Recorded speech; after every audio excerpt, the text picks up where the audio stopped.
We're going to be dividing polynomials this week. We're going to use two different methods. We're going to use long division, and we're going to also use synthetic division. Long division is just like dividing using long division. You know, back in the day, you were taught long division, and we do the same thing with polynomials. For example, if I asked you to divide, you know, if I said I was going, let me make this a bit different and make this red here. And if I said I wanted you to divide 3 into, let's say, you know, 37. First thing you do is you'd ask yourself, okay, 3 goes into 3 how many times? It goes in there once. And then what do? You multiply. 1 times 3, and you put that underneath, and then you subtract. Well, when we do polynomial division, we do exactly the same thing. We only look at this portion. We ask ourselves, what times x gives us 2x squared? Well, 2x does. So then I put it above there. Usually I put that right above the 7x because I always try to keep my powers the same. And then we multiply, but we multiply the 2x times the x plus 2, which gives us 2x squared plus 4x, and that goes right here. And then we subtract, just like we would do here. We would subtract down, so 2x squared minus 2x squared is 0. 7x minus, let's see here, so that's going to be a minus 4x, so that's going to give me 3x, and then we bring our next term down and start the whole process over. X times what gives us 3x? Well, 3 does. And then I multiply 3 times x plus 2, and that gives me 3x plus 6. I subtract again down, so that gives me 0, gives me 1. X plus 2 does not go in there, so that's just my remainder. And when we write a remainder for this one, it would be 2x plus 3, remainder, and then 1 over x plus 2. Because remember, when we do a problem like this, if we have a remainder, we always go remainder 1 over 12. So that's my remainder, 1/12. So let's try a polynomial function. Let's try dividing this, okay? So the first thing you want to do is you want to make sure that's in standard form. So I'm going to rewrite this one here. I'm going to rewrite this as 2y to the third minus 1y squared. I usually put in, if there's a term missing, 0y plus 25. I'm going to divide by y minus 3. Okay, so I ask myself, y times what gives me 2y to the third? Well, 2y squared does. So y times 2y squared is, that's multiplication, that's 2y to the third. So that's going to be my first term. I'm going to go 2y squared here. Then I'm going to multiply this. I'm going to multiply 2y squared times y minus 3. And that gives me 2y to the third minus 6y squared. Okay, now remember, we're going to subtract this. Usually I'll change that. We're going to subtract this. Well, subtracting is the same thing as adding the negative, or the opposite. So here this gives me 0. Now I have negative 1y squared plus 6y squared, which is 5y squared.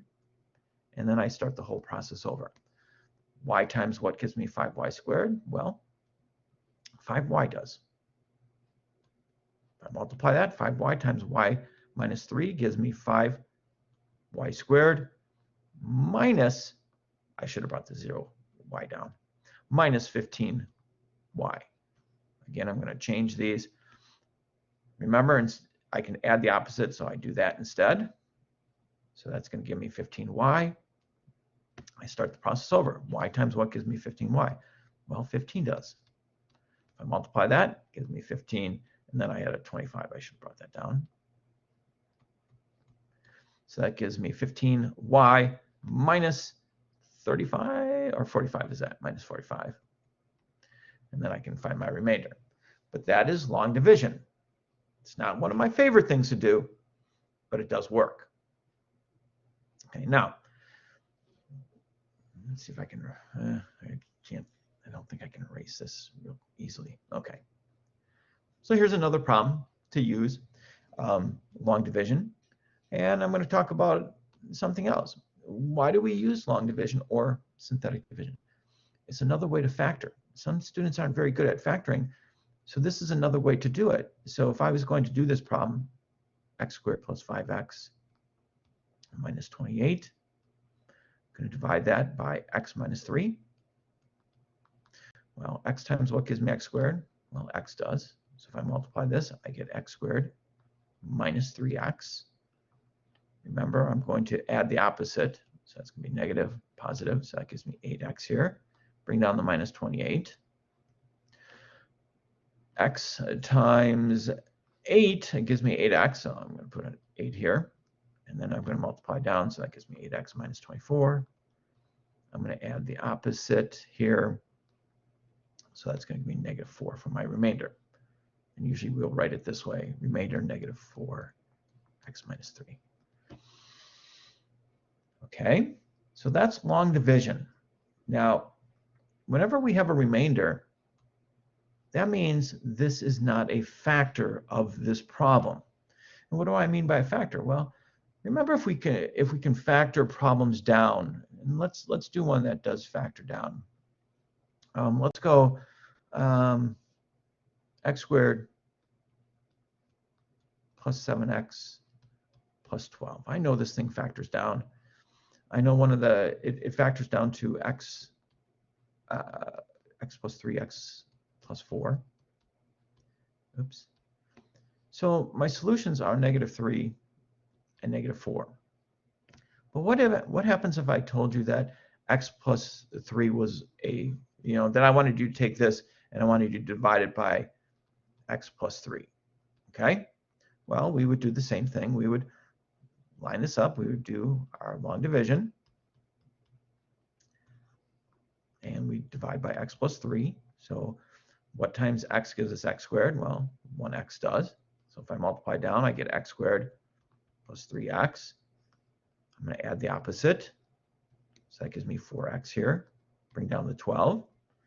X times what gives me 4x? Well, that's 4. If I multiply this, I get 4x plus 12. If I subtract down, I get 0. So the remainder is 0. So I know that this is a factor. Look at that. X plus 3 times x plus 4. Those are two factors of this function. So long division and synthetic division are another way to factor. Now, most students would say, hey, I can factor this easily. Well, wait until we get into polynomials that are to the 4th degree and 5th degree. Then long division and synthetic division are the only methods that are going to work. All right, so now we're going to talk about synthetic division. Synthetic division is another way to divide. It's a shorthand way of doing long division. So let's go back to this problem that I had. X squared plus 7x plus 12, and I'll show you, and we're going to divide that by x. What did we say that was? X plus 3, right? X plus 3 was one of the factors. Okay. So now synthetic division, what synthetic division says is, it says just take the coefficients in front of all of your variables. You have to make sure that if there's something missing, you have to put a 0 there. So that's 1, 7, and 12. So I put that down here. 1, 7, 12. And then what you're dividing by goes in here. So, well, what the solution is. So this is x plus 3, so I would use a negative 3 there because that is the solution. How does synthetic division work? You bring the first term down, always. Then you multiply. Negative 3 times 1 is negative 3. Then you add down. 7 plus negative 3 is 4. Then you multiply. Negative 3 times 4 is negative 12. Then you add down. You get 0. This is always your remainder, and this always is your factor. So this is your constant, x to the first. If there's more terms, it'd be x to the second, x to the third. So this is my answer. X plus 4, remainder 0. Look at that. Exactly the same answer as I had before.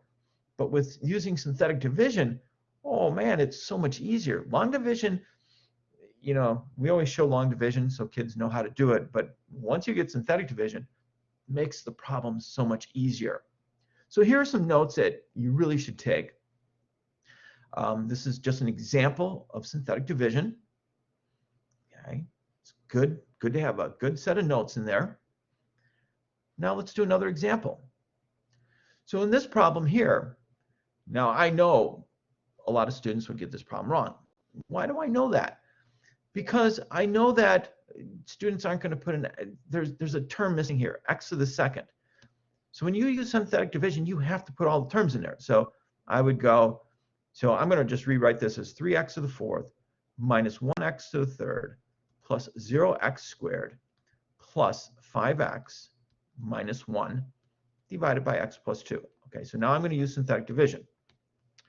First thing I do is I just put the numbers in front. So 3, negative 1, 0, 5, negative 1. What makes this equal to 0? Negative 2. So that's what I'm going to put in here. First term always comes straight down. So that becomes 3. And then we multiply and add. That's all. Negative 2 times 3 is negative 6. Add straight down. That's negative 7. Negative 2 times negative 7 is 14. Add straight down. That's 14. Negative 2 times 14 is negative 28. Add straight down. That gives me negative 23. Multiply. That gives me positive 46. Add straight down. That gives me 45. This is my remainder. So is x plus 2 a factor of this? And the answer is no. Why not? Because there's a remainder. If the remainder is 0, then this is a factor. But the remainder is not 0. It is not a factor. So what is my answer here? This is the constant, x to the first, x to the second, x to the third. So it would be 3x to the third minus 7x squared plus 14x minus 23, remainder 45. Now, you could use long division. You'll get the exact same answer. Probably take longer because long division is a much more complicated way of dividing polynomial functions, but you get the same answer. Now, why do we use synthetic division in long division? Because it's an awesome way of showing if something is a factor or not. And why is that important? Because if it is a factor, we know that if this was a factor, then we know x equals negative 2 is a solution.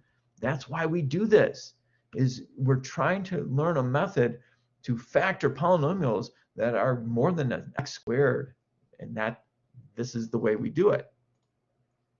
Okay, in this problem here, we've got 6x squared minus 5x minus 6. Okay, all of the terms are in order, so that's good. So I'm going to just write negative or positive 6, negative 5, negative 6, and I'm going to divide by negative 3.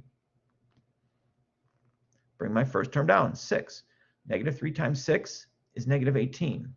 Add down, it gives me negative 23. Multiply, it's going to be a negative or positive 69, is that right? And then add down, and that would give me 63, positive 63. So this factors down to, well, x plus 3 is not a factor of this. Why? Because there's a remainder here. So my function would be 6x minus 23, remainder 63. All right. Now, here's why we're doing this. And sometimes you're going to be given a function and they won't give you what to divide into it. They'll just give you a function and they'll say, like here, they'll give you a problem like this and it says, use the rational zeros theorem to find the rational zeros. Well, when they ask for the rational zeros, that means they want you to solve. They want you to figure out what the solution is to this problem. Okay, so that's going to be my whole goal right here, is I'm going to try to find the solution to this. Now, a lot of students are going to say, but Mr. Schenkel, where do I start? Okay, so I'm just going to write down my numbers here. I've got 2, 1, negative 4, 1. What do I put in here? Well, there's something that's called the rational zeros theorem, okay? And I'm going to go back a couple slides because I skipped over it because I wanted to get to, well, I won't skip over it yet. The possible rational zeros, okay? And the key word to here is possible. So this is the number in front of the highest term is called Q, and the constant is called P. So what the rational zeros theorem says is that it's going to be all the P over Q values that you can come up with. Okay, so P is 1 here, Q is 2. What are all the different possibilities there are? And you can use plus or minus here. Let's go up. Let's go back. Okay, so here it says the rational zero theorem states that if a polynomial, any polynomial, has integer coefficients, then every rational zero has a form P over Q, where P is a factor of the constant term, okay, and Q is the factor of the leading coefficient. Okay, so what we have to do, once we get our value, oops, I'm going the wrong direction. Sorry about that, guys. Once we get our P over Q, we take all the factors of that. So all the factors of 1 are just 1. So I put that down. All the factors of 2 are 1 and 2. Those are all the different factors there are there. Okay? So now what are all the different possibilities? We have to use plus or minus. So I've got 1 over 1 positive. I've got 1 over 1, oops, negative. I've got 1 over 2, because I'm doing all the different possibilities of the P over Q. So 1 over 2 positive, 1 over 2 negative. These are all my possible rational zeros. Okay, now somebody's going to say, I know that there's only 3 solutions to this problem, right?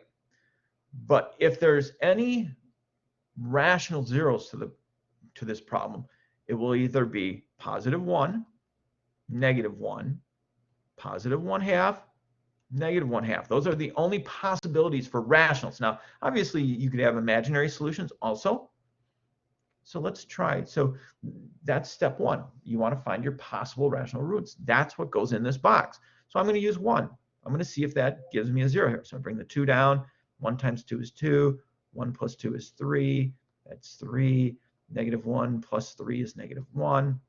That gives me negative 1, 0. Oh, holy cow. This is a solution. So I know there's 3 solutions to this problem. 3 solutions. I've just found one. X equals 1 is a solution. Why is it? Because I have a remainder 0. Now, what's left over? Well, it started off to be a 3rd degree polynomial, so they always go down by 1. So now I have 2x squared plus 3x minus 1. That's what's left over. So now, if I know how to factor, I might try to factor this thing down. Well, I do know how to factor. We learned the cheater method, remember? So I could put a 2 here and a 2 here. Remember, we'd have to divide a 2 out. And then that would give me negative 2. What 2 numbers multiply to negative 2 that add up to 3? I don't think there's anything, is there? No, there's not. So this does not factor nicely. Okay, so factoring doesn't work. All right. So then I might go back to synthetic division to see if I can break it down any farther. So let's go back. So this is my next form. So I've got 2, 3, negative 1. And then I might try negative 1 in here. See if that one works, because these are my possible rational roots. Bring down 2, gives me negative 2, gives me 1. Negative 1 times 1 is negative 1. If I add straight down, that gives me negative 2. So negative 1 is not a solution. Not a solution, doesn't work with synthetic division. I don't like using fractions, but let's try it. Let's try positive 1/2. So I bring the 2 down. 1/2 times 2 is 1. 3 plus, that was positive 1. 3 plus 1 is 4. 1/2 times 4 is 2. That's not 0. Okay, so that's not a solution. Let's try negative 1/2. Bring down 2. Negative 1/2 times 2 is negative 1. 3 plus negative 1 is 2. Negative 1/2 times 2 is negative 1. That doesn't equal 0. So there are no, these are all the possible rational roots. The only one that worked is 1. That means my other 2 answers are going to be imaginary. How do I find them? Well, remember, we know how to use quadratic formula. So now, if I wanted to find my other 2 solutions, which are not rational, I'd have to use the quadratic formula. A is 2, B is 3, C is negative 1.